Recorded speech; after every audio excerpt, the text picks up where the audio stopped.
মাহফিলে নবীর হাদিস শোনো না, আমার নবী বলে মায়ের মনে ব্যথা দিও না। বলি আমি এ মাহফিলে নবীর হাদিস শোনো না, আমার নবী বলে মায়ের মনে ব্যথা দিও না। 10 মাস 10 দিন ধরে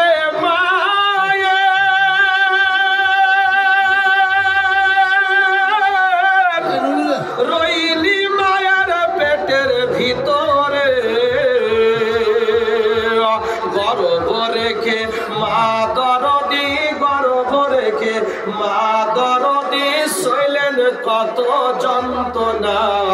আমার নবী বলে মায়ের মনে ব্যথা দিও না। বলি আমি এ মাহফিলে নবীর হাদিস শোনো না, আমার নবী বলে মায়ের মনে ব্যথা দিও না। আরে সন্তানের লাগিয়ে যে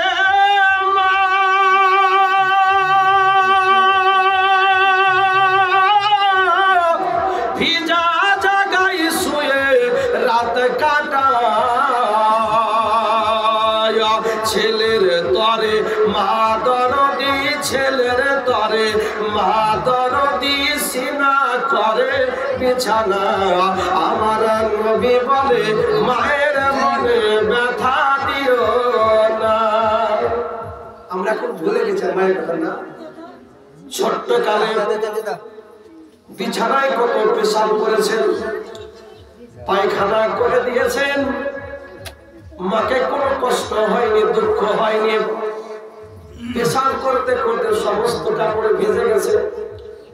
মা জননী মনে মনে ভাবতে আছে, আমার বেটাকে যদি, আমার মেয়েকে যদি ভিজা জায়গায় শুয়ে রাখে, জ্বর হতে পারে, বোকার হতে পারে।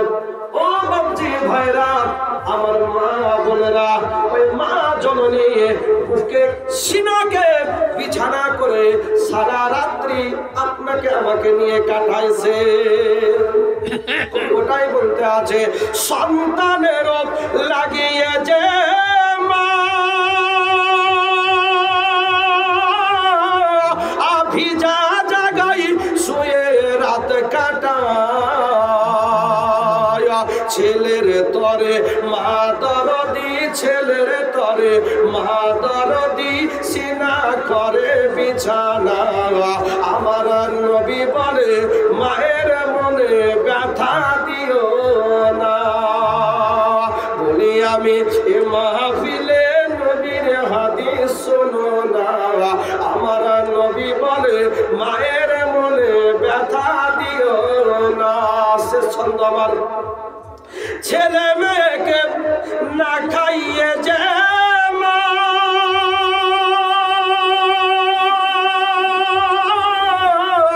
আগে কখনো খাবার খেত না। ঠিক না? বাপ মা দেখবেন সব লাস্টে খায়। কোন ছেলে খাওয়া হলে কি হলো না, কে খেতে পেলে কি পেলে না সেটা লক্ষ্য রাখে। ছেলে যদি না খেয়ে ঘুমায় তো বাপ মার মুখে খাবার জুটে, তাই না? আমার না খেয়ে আমার ছেলে ঘুমিয়ে থাকবে, আমি খাবো, এটা হতে পারে না। বাবুরে, তুমি আজকে ভুলে গেছো, তোমাকে যতক্ষণ পর্যন্ত আমি না খাওয়াইছি তোমার মার হলকমে এক লুকমা খাবার যায়। ওটাই বলতে আছে, ছেলে মেয়েকে না খাইয়ে যে মা আগে কখনো খাবার খেত না। এখন তুমি সব পেয়েছো, এখন তুমি সব পেয়েছো, মায়ের খবর রাখো না। আমার নবী বলে মায়ের মনে ব্যথা দিও না। বলি আমি এ মাহফিলে নবীর হাদিস শোনো না, আমার নবী বলে মায়ের মনে ব্যথা দিও না। বিরাদার সামনে কিরাম মুআজ্জাজ, আজ